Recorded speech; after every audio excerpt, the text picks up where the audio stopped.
Good morning, ladies and gentlemen. This is Kunal here. This is Kunal here. Today we are going to read about the contemporary development. Question 3. What are the different steps in the handling and the management of hazardous waste?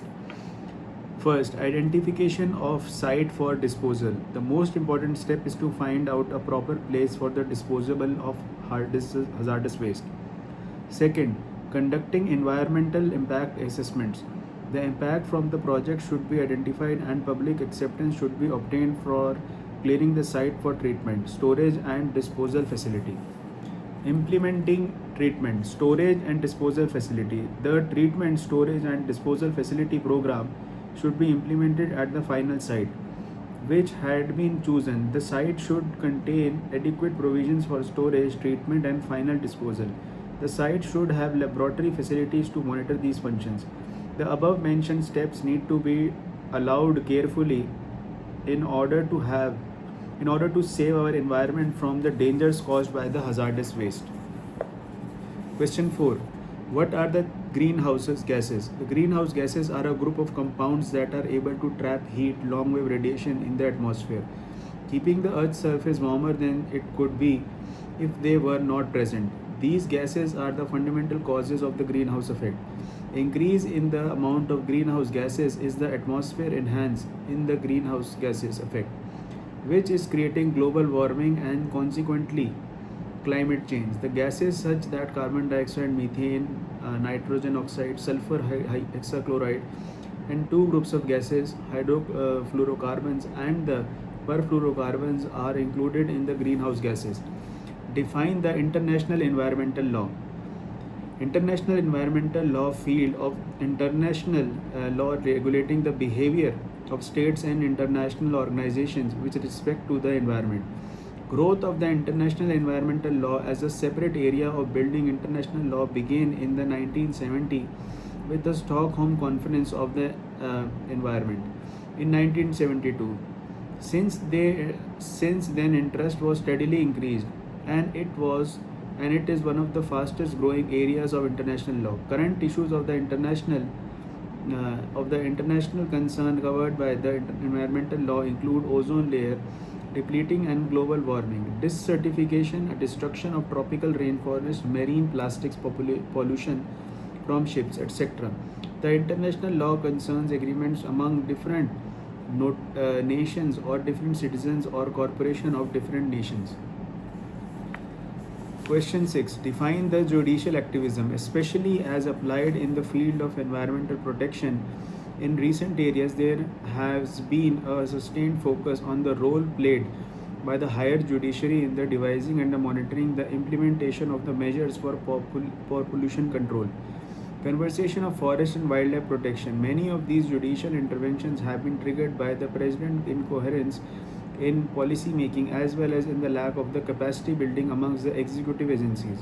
Devices such as public interest litigation have been prominently relied upon to tackle environmental problems. There are hundreds of such judgments which have collectively contributed to the cause. Yet some of these judgments can be specifically highlighted which have been considerably impacted the field of environmental protection. Some of the landmarks cases include the Delhi vehicular pollution case, MC Mehta versus the Union of India, Ganga pollution case, etc. Question number 7. Discuss briefly the role of the public interest litigation, PIL.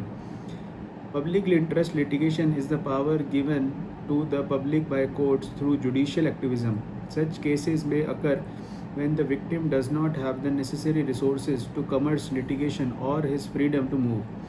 Court has been suppressed or enroached upon. The court can itself help cognizance of the matter and cases can commence on the petition of any public scripted individual. In public interest litigation, vigilant citizens of the country can find an inexpensive legal remedy because there is only a nominal fixed court fee involved in this. Further, through the so-called PIL, the litigants can focus attention on and achieve results pertaining to larger public issues, especially in the field of human rights, consumer welfare and environment. Question number 8. Under which provision of the Constitution of India, a PIL can be filed in the Supreme Court and the High Court in India. Under Article 32 and 36, Article 32 and 226 of the Constitution of India, a PIL can be filed in the Supreme Court and the High Court of India. Question number 9. Define PIL. Explain the basic structure of PIL. In simple words, means litigation filed in a court of law for the protection of the public interest, such as pollution, terrorism, road safety, constructional hazards, etc. Public interest litigation is not defined to any status, statute, statute or any act. It has been interpreted by judges to consider the intent of public at large. The main and only feature of such litigation is only public interest. There are various areas where a public interest litigation can be filed. For example, violation of basic human rights of the poor, content or conduct of the government policy, compel and municipal authorities to perform a public duty, violation of religious rights or other basic fundamental rights. Explain briefly the Delhi Vehicular Pollution Act case. The clean air people in Delhi breathe is largely because of the PIL, which was heard by the Supreme Court, highlighting the dangers of the air pollution caused by the vehicles, causing pollution by emitting dangerous smoke as a result of the use of diesel and petrol. Against vehicular pollution in India, the Supreme Court delivered a landmark judgment in 1992. A retired judge of the Supreme Court was appointed along with the 3 members of the recommends measures for the nationwide control of the vehicular pollution. It took several years for the court to measure that the public transport vehicles plying on the roads of Delhi must use CNG as a fuel and not petrol and diesel. Orders for providing lead-free petrol in the country had, and for the use of natural gas and other mode of fuels for use in the vehicles in India have been passed and carried out. As a result of this case, Delhi has become the first city in the world to have complete public transportation running on CNG. All this would be realized through the meaning of PIL. Question number 11. How and why did the Supreme Court of India apply the polluters pay principle in the Bichari village case? Bichari is a small village located in the Udaipur district of Rajasthan, India. North of this village, there were major industrial establishments that produced hydrochloric acid and related chemicals for export. Although the production of this acid is prohibited in European countries, a remote village in India become a site for the production of this lethal chemical because of high quantity of sludge from those industries thrown in the open in and around in the complex. The leachate from toxic sludge percolated deep into the ground, polluting the aquifers and subterranean supply of water. The water in the wells and the stream turned dark and dirty because unfit for human consumption. The water became unfit even for cattle and for irrigation. The soil was spoiled and turned unfit for cultivation. Due to that, death and disaster in the village and surroundings areas were reported.